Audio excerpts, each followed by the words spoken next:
ดีวันละทานนี่คือนครหลวงเวียงจันทร์ยามเสาร์เวลา5 โมงเช้าเนาะนี่ก็คือเส้นทางประตูใส่หอขับเนาะคำคือยามเสาร์ตอนเวลาประมาณ5 โมงเช้าเนาะบ่พี่น้องทุกคนก็ขี่รถไปมา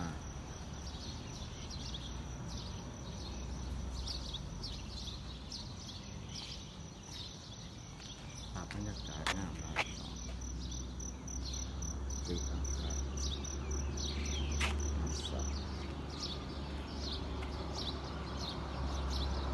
คนหลวงเวียงจันทร์ยามเสาร์5 โมงเช้าเด้อพี่น้องเด้อย่างออกกำลังกายแต่จะเห็นภาพบรรยากาศงามๆเด้อให้พี่น้องเลยเนาะ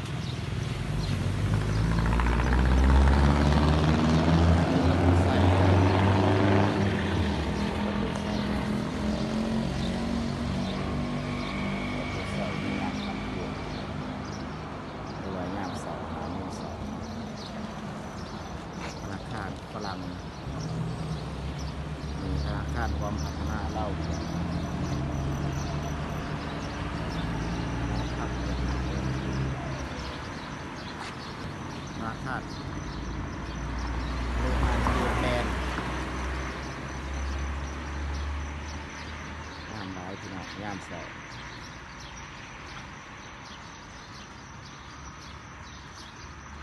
เบิ่งภาพบรรยากาศยามเช้างามหลาย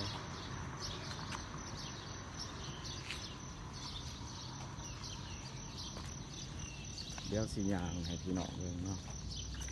ย่างไปเรื่อยๆยามเช้านครหลวงเวียงจันทร์ยามเช้างามบ่พี่น้องบ้านข่อย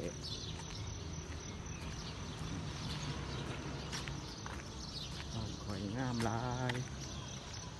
ธนาคาร SIB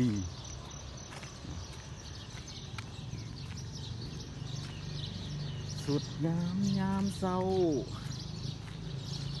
ที่นครหลวงเวียงจันทร์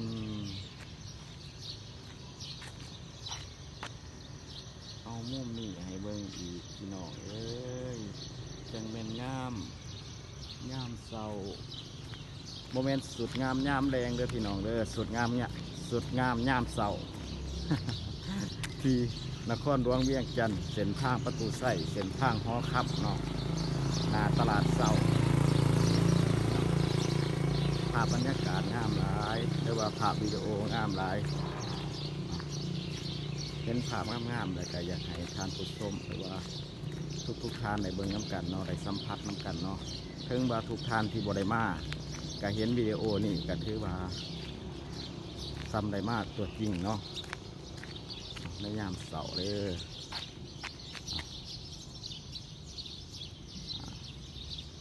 ให้เบิ้งอีกบาทหนึ่งประตูไส้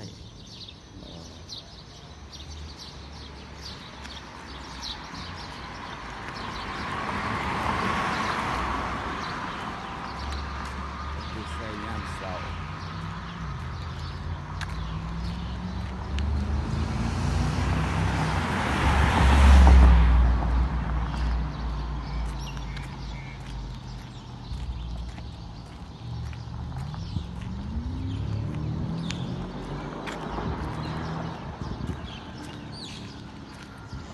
คือธนาคาร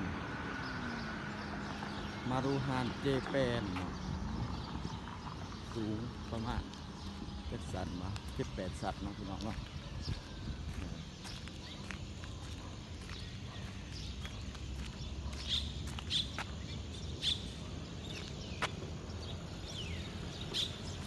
งามบ่พี่น้องบ้านข่อย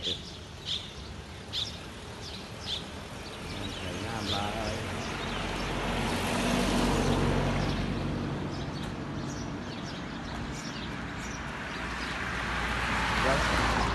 สิยางผ่าย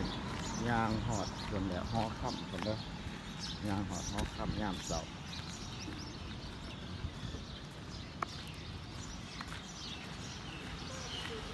ทานในมีเวลามาเที่ยวส้มไหลเด้อ นครหลวงเวียงจันทน์ณเวลามาเที่ยวชมไหลเด้อทุกทานเด้อหาเวลามาเที่ยวบ้านเฮาเองเนาะ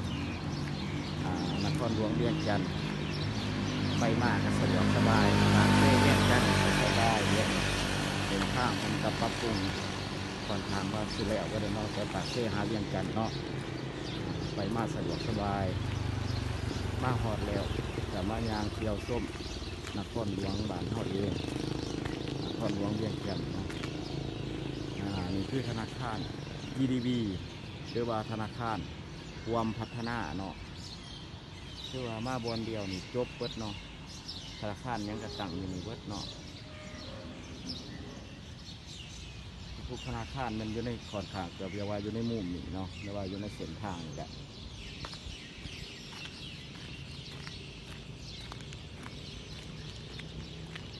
ทานได้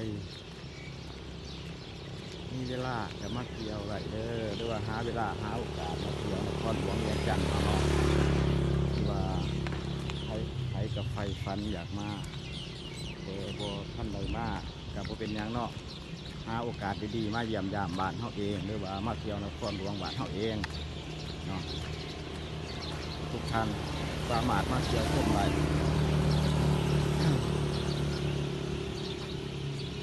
หรือว่ามาเบิ่งสถานที่งามๆอยู่นครหลวงเฮานี่คือตึกตลาดเสาเลยพี่น้องเลยตึกตลาดเสาเนาะคนและ15 ยางหอดคนและหอดฮ้อขับคนเลยพี่น้องเลย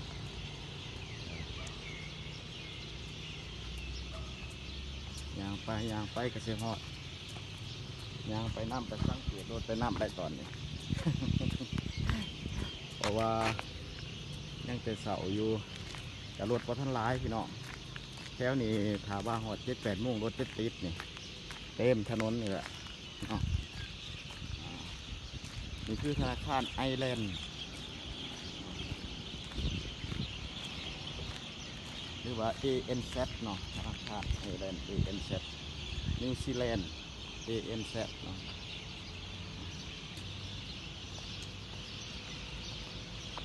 งามบอพี่น้องงามบอโชคดีเด้อบรรดาทานเลยโชคดีเด้อเดี๋ยวโอกาสดีๆจะพายให้เบิ่งอีกเนาะโชคดีเด้อโชคดีเด้อโชคดีโชคดีบ๊ายบายทุกท่านสามารถเขาเบิ่งไหลเด้อในวิดีโอหรือว่าอยู่ใน YouTube ของก่อนไทยสิงหาวงเนาะขอบใจโชคดี